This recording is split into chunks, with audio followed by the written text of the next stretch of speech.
हे welcome back. तो कैसे हैं आप लोग? आई होप कि आप सब बढ़िया होंगे। तो एक बार मैं फिर हाजिर हूँ अपने सफर को आगे बढ़ाने के लिए। तो आज का क्लास स्टार्ट होने से पहले मस्त होके बैठिएगा, चौड़े होके बैठिएगा, स्ट्रेस फ्री होके बैठिएगा, क्योंकि एक बार फिर तुम्हारे भाई की क्लास है। दोस्तों, आज का जो हमारा टॉपिक होने वाला है, आज का जो हमारा एजेंडा होने वाला है, वो क्या है? वो मनुष्यों में लैंगिक जनन। ओके जी, कि जो हमारे मनुष्य होते हैं, जो ह्यूमन बीइंग होते हैं, वो कैसे सेक्सुअल रिप्रोडक्शन कर पाते हैं, उनमें कितने कैरेक्टर की आवश्यकता होती है, और उनमें से जो हमारा पहला कैरेक्टर होता है, जिसको हम लोग बोलते हैं मेल रिप्रोडक्टिव सिस्टम, नर जनन तंत्र, को डिटेल में एनालिसिस करेंगे। तो बिल्कुल केयरफुली होकर सुनिएगा और उसे फॉलो कीजिएगा। ओके जी। और हाँ, मैं आपको बता दूं, और हमारे जो हम लोग जो भी कुछ भी पढ़ाते हैं, उसका सारा पीडीएफ हमारे टेलीग्राम चैनल पर, उसका हैंड रिटन नोट्स आपको प्रोवाइड होता है। ओके जी। तो बिल्कुल भी स्ट्रेस मत लीजिएगा कि लिखने के लिए आप स्क्रीनशॉट भी ले सकते हैं, या फिर तो आप हमारे टेलीग्राम चैनल को जाके ज्वाइन करके आपको हैंड रिटन नोट्स वहां से प्राप्त कर सकते हैं। अब देखिए, तो अब आज हम लोग सबसे पहले क्या पढ़ेंगे कि मनुष्यों में लैंगिक जनन की सेक्सुअल रिप्रोडक्शन क्या होता है।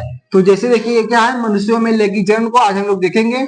ध्यान से देखिएगा, जो मैं ध्यान केयरफुली होकर सुनिएगा, पूरा डिटेल में एनालिसिस कर लेंगे आप लोग, और इसकी डिफिनीशन वगैरह आप लोग खुद लिख लेंगे, कोई दिक्कत नहीं होगा। देखिए, लैंगिक जनन में क्या होता है? टू कैरेक्टर आर रिक्वायर्ड, मतलब दो लोगों की जरूरत होती है लैंगिक जनन करने के लिए। अब वो मेल मेल नहीं होने चाहिए, फीमेल फीमेल नहीं होने चाहिए। इसका मतलब जो हमारे टू कैरेक्टर होंगे वो डिफरेंट होंगे, एक मेल होगा, एक फीमेल होगा, मतलब एक नर जनन होगा और एक मादा जनन होंगे, मादा अंग होगा। ठीक है, तब ये दो कैरेक्टर मिलके आपस में क्या करेंगे? सेक्सुअल रिप्रोडक्शन करेंगे। तो इससे जो उत्पन्न एक नई संतान, एक नया जीव जो हमें प्राप्त होता है, इसी को हम लोग क्या कहते हैं? मनुष्यों में लैंगिक जनन। उसको इसी को हम लोग क्या बोलते हैं? लैंगिक जनन बोलते हैं। ओके जी। तो हम लोग क्या इसकी डिफिनेशन को क्या बना सकते हैं कि प्रजनन की वह प्रक्रिया जिसके अंतर्गत जब दो युग्मकों से मिलकर, मतलब जब दो युग्मकों से मिलकर एक नई जीव, एक नई संतान या युग्मनज की क्या हो? उत्पत्ति होती है, उसे हम लोग क्या बोलते हैं? लैंगिक जनन बोलते हैं। ओके जी। तो क्या हम लोग इसे लिख सकते हैं? तो चलिए मेरे साथ भी, आप भी लिखिए, मन करे तो रोक के भी स्क्रीनशॉट ले लीजिएगा। देखिए, तो हम लोग क्या लिख सकते हैं? प्रजनन की वह प्रक्रिया, प्रजनन की वह प्रक्रिया जिसके अंतर्गत, जिसके अंतर्गत, प्रजनन की वह प्रक्रिया जिसके अंतर्गत दो युग्मकों के, दो युग्मकों के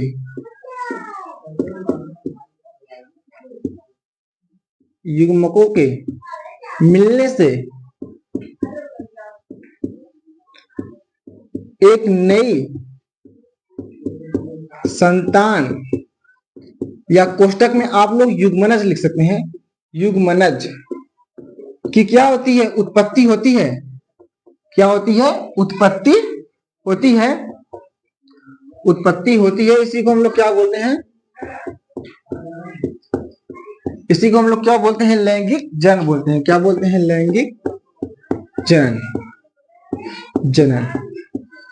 ठीक, मतलब ध्यान से देखिए, इसमें क्या हो रहा है कि मान लीजिए, देखिए ध्यान दीजिएगा, मान लीजिए ये हमारा क्या है? नर युग्मक है, नर युग्मक, और ये हमारा क्या है? मादा युग्मक। ठीक है, देखिए दो अलग अलग कैरेक्टर है ना, टू कैरेक्टर आर रिक्वायर्ड। तो पहला हमारा क्या हो गया? नर युग्मक, दूसरा हमारा क्या हो गया? मादा युग्मक। ये दो लोग आपस में जब क्या कर लेंगे? निषेचन कर लेंगे, फर्टिलाइजेशन कर लेंगे, तो इन दोनों से मिलने से एक हमें क्या उत्पन्न होता है? युग्मनज की प्राप्ति होती है। क्या? युग्मनज। ठीक है, एक नई जीव की प्राप्ति हुई, जिसे हमने क्या बोला? जाइगोट बोला। क्या बोला? जाइगोट। हिंदी में आप इस तरह लिख सकते हैं, और इंग्लिश में आप लोग इस तरह भी लिख सकते हैं। ओके जी। एक नई संतान की जो ये उत्पत्ति हुई है, इसी को हमने क्या बोला? जाइगोट बोला, युग्मनज बोला। तो ये जो प्रक्रिया हुई, इसी को हम लोग क्या बोलते हैं? और निषेचन भी बोलते हैं। ओके जी, निषेचन। ध्यान दीजिएगा, निषेचन, फर्टिलाइजेशन। जब नर का युग्मक, ठीक है, जब नर का युग्मक और मादा का युग्मक आपस में संलयित होते हैं, फ्यूज करते हैं, निषेचित होते हैं इस प्रक्रिया से, इसी को हम लोग क्या बोलते हैं? निषेचन बोलते हैं। निषेचन को मैं अभी अलग से इसको डिटेल में एनालिसिस कराऊंगा, आप लोग बिल्कुल भी स्ट्रेस मत लीजिएगा। ठीक है, आपको ये समझ में आया कि लैंगिक जनन क्या होता है? ओके जी, आई होप कि आपको यहाँ तक पूरा क्रिस्टल क्लियर समझ में आ गया होगा। तो अब हम लोग आगे चलते हैं। अब देखिए, जो हमारा क्या है? नर जनन तंत्र, मेल रिप्रोडक्टिव सिस्टम, जो यहाँ पे बनाया गया है, यहाँ पे। ठीक है, तो देखिए इसमें क्या होता है? देखिए, मेल जो रिप्रोडक्टिव सिस्टम है, ये बोर्ड एग्जाम में इसका डायग्राम का भी चित्र आता है, आप लोग इसे अच्छे से देखिएगा कि कौन सा पार्ट कहाँ इसमें दिखाया गया है। ठीक है, और देखिए अब हम लोग बात करते हैं मेल जनन तंत्र की। तो इसमें क्या होता है, ये क्या होता है, ये नर जनन तंत्र के जो मानव शरीर का जो नर जनन तंत्र होता है, ये सबसे नीचे स्थित होता है।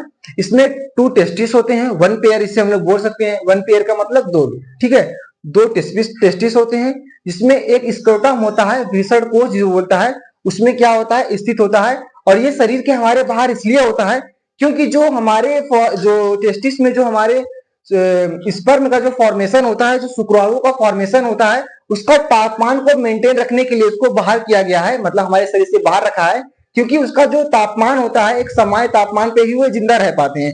2 से 2.5 डिग्री सेल्सियस पे वो क्या कर पाते हैं, सर्वाइव कर पाते हैं। अगर हमारी जो बॉडी का टेम्परेचर है वो 37 डिग्री सेल्सियस है, अगर वो हमारी बॉडी के अंदर होता ये पार्ट, तो क्या होता, जो हमारे स्पर्म होते हैं वो मारे जाते हैं, डेड हो जाते हैं। इसीलिए इसको बाहर रखा है कि जना अपने अपने बॉडी के टेम्परेचर से क्या रह सके, अलग रह सके, और ये अच्छे से सर्वाइव कर सके। ओके जी, ध्यान दीजिएगा चित्र में क्या कह रहा है।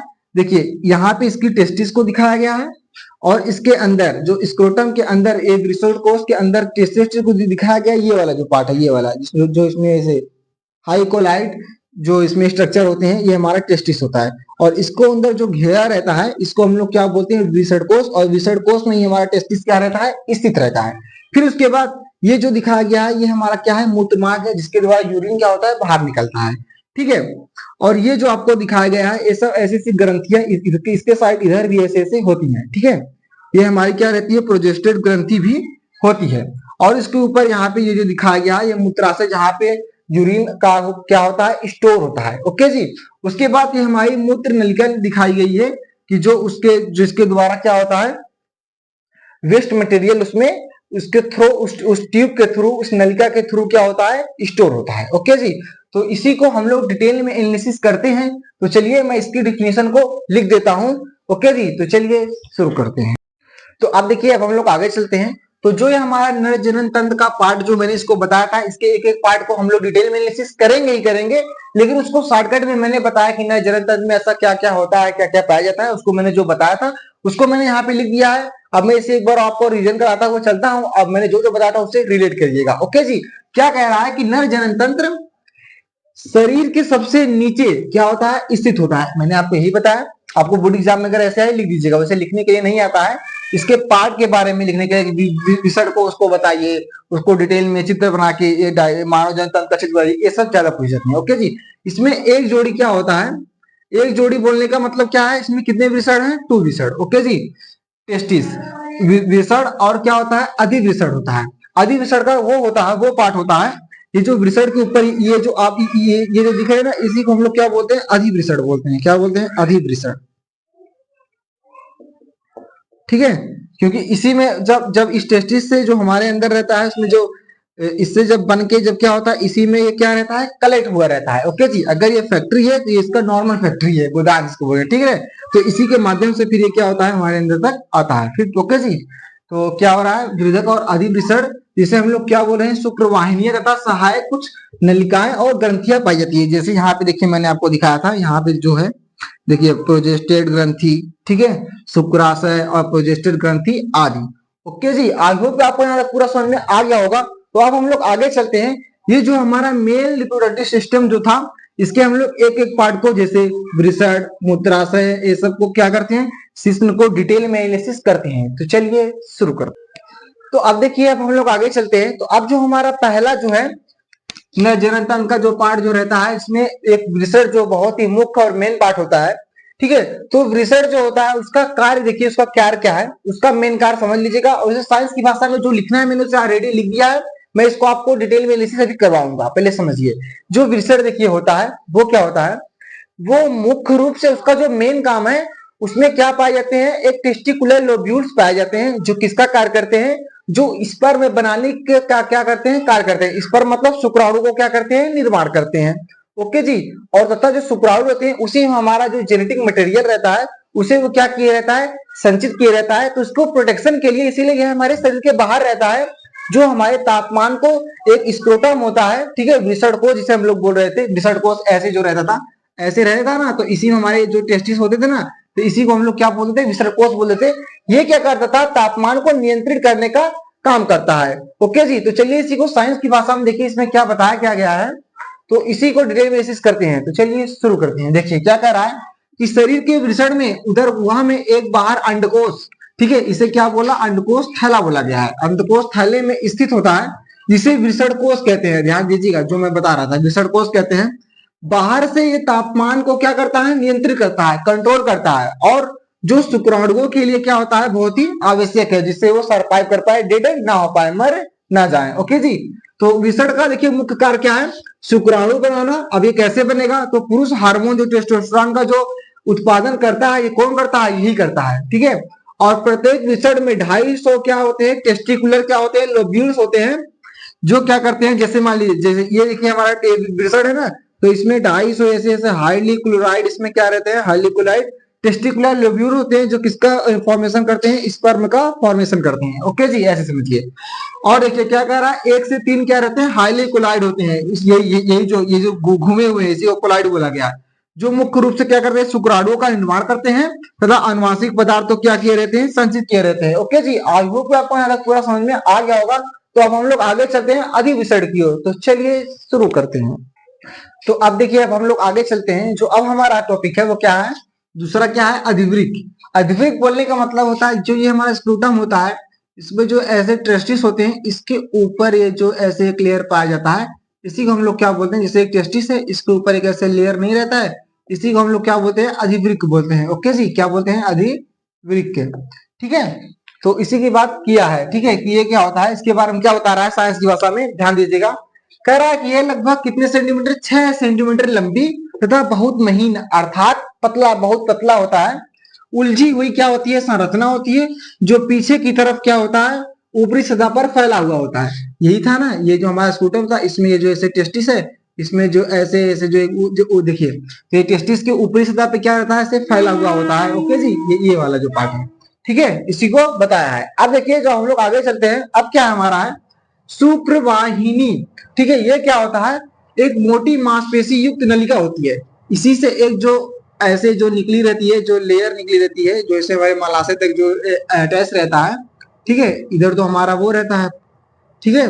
तो ये वाली जो नलिका होती है, इसी को क्या बोला गया है, शुक्रवाहिनी बोला गया है, जो लगभग क्या होता है, 30 सेंटीमीटर लंबी होती है। इसका अधिवृक्क से एक सिरा, जो अधिवृक्क रहता है, ये देखिए, अधिवृक्क से एक सिरा क्या रहता है, ऊपरी सतह पे क्या रहता है, एक सिरा क्या रहता है, जुड़ा रहता है, ये देखिए जो ऊपरी सतह पे है।